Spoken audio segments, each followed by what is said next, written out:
What is an atom? What is atom made of? Structure of an atom and why atoms are different. At the end of this lecture, I will teach you top 4 important and conceptual questions. Before starting the lecture, click on the subscribe button and get access to our 100 of conceptual lectures for free. Firstly, let me teach you the concept of basic unit or building blocks. Consider Mr. Tom. He wants to build this house. What he needs for it? Well, he needs bricks in order to develop or to build this house. Thus, the smallest unit of this house is brick, or you can say that it is the brick that is making the house.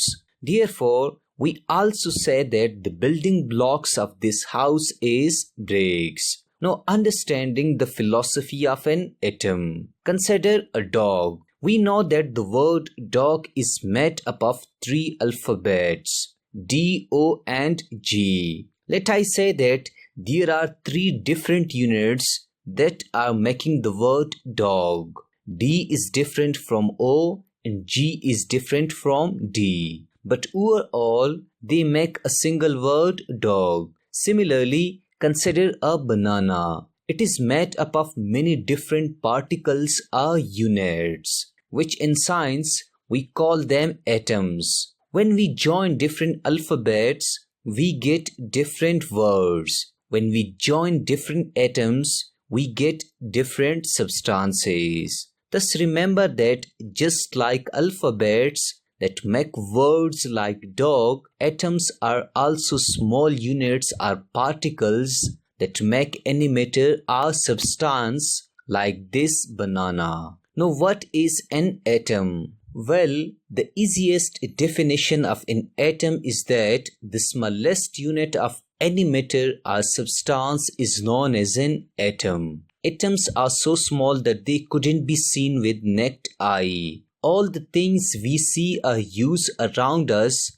are made up of atoms. For example, table salt. It is made up of 2 different atoms like sodium and chlorine. Thus 2 different atoms, sodium and chlorine, combine together and form table salt. Sugar is another matter. It is made up of 3 different atoms like carbon, hydrogen and oxygen. Water is also matter. It is made up of 2 different atoms, hydrogen and oxygen. Thus different substances like table salt, sugar and water are made up from different atoms. Remember that when same atoms combine together, they form element. For example, when many iron atoms combine together, they form iron sheet. Thus we say that iron is an element. Secondly, when different atoms combine together,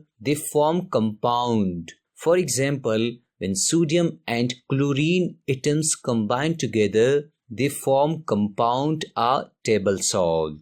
Now, what is atom made of? Well, until now, we have learned that matter like water is made of 2 atoms, hydrogen and oxygen. When millions of hydrogen and oxygen atoms combine together chemically and fixed ratio by mass, we get 1 glass water. Recently, scientists have discovered that atoms like hydrogen and oxygen are made up from 3 subparticles. For instance, take any atom, observe it under the electronic microscope, you will see that any atom is made up of proton, electron and neutron. Thus we say that proton, electron and neutron form any atom. Let me repeat this important statement. Proton, electron and neutron form any atom. When many such atoms combine together,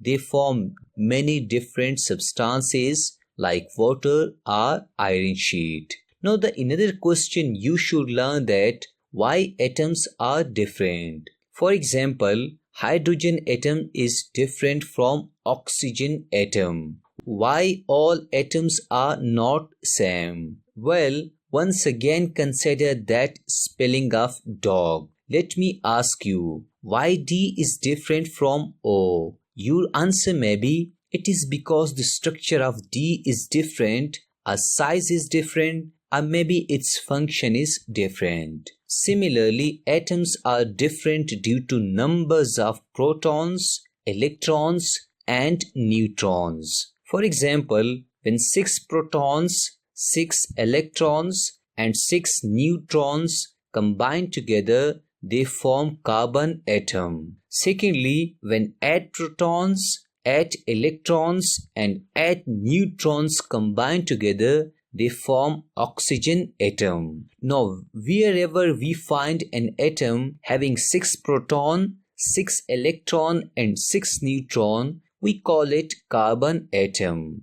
Similarly, when we find an atom having 8 protons, 8 electrons, and 8 neutrons, we call it, yes, it is oxygen atom. Thus, we learn that atoms are different from one another due to having different number of protons, electrons, and neutrons. Also, you must learn the structure of an atom. We know that the structure of all human beings is the same. For instance, every human being has 2 eyes, nose, mouth, and 2 ears. Similarly, the structure of all atoms is the same. Every atom consists of 3 parts. The central part of any atom is known as a nucleus. The fixed and circular path around the nucleus are called shells or energy levels. 90% of space in atom is empty. Remember that electrons fly around the nucleus in these fixed paths just like planets revolve around the sun.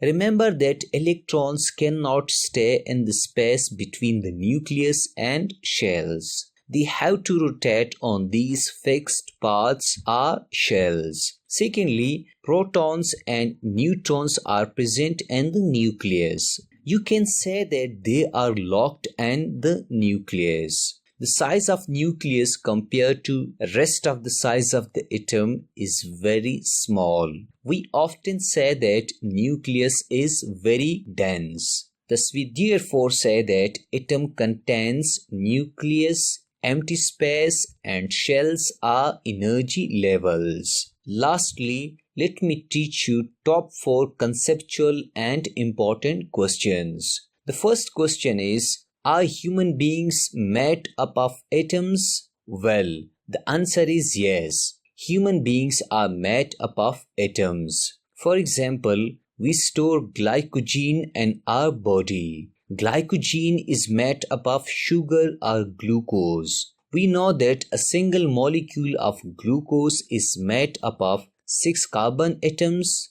12 hydrogen atoms, and 6 oxygen atoms. Thus, we therefore say that human beings are made up of atoms. The second question is, can an atom die? The answer is no. Atoms do not die because they are not alive, but they do make up elements. For example, glucose or sugar is made up of carbon, hydrogen, and oxygen. When you digest sugar, your body may convert carbon, hydrogen, or oxygen atoms into other useful substances. But your body cannot destroy these atoms, carbon, hydrogen, and oxygen. Thus, we say that atoms do not die. The third question is, can we create an atom? The answer is yes. We can create an atom by 2 different processes, nuclear fission and nuclear fusion. For instance,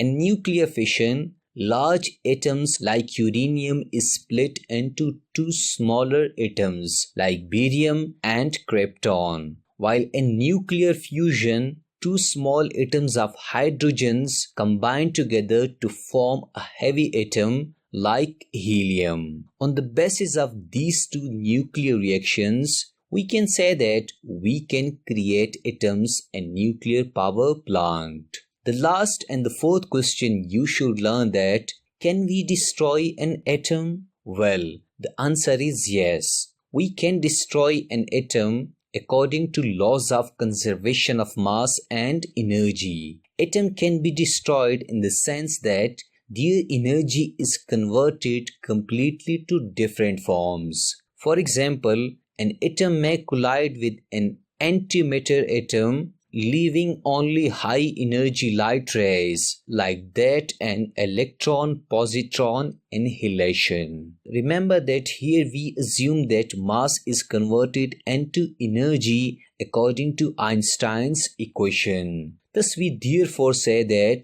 we can destroy an atom according to conservation laws. This was all about atom. If you have learned something new in this lecture, then like this video and subscribe our channel for more conceptual lectures.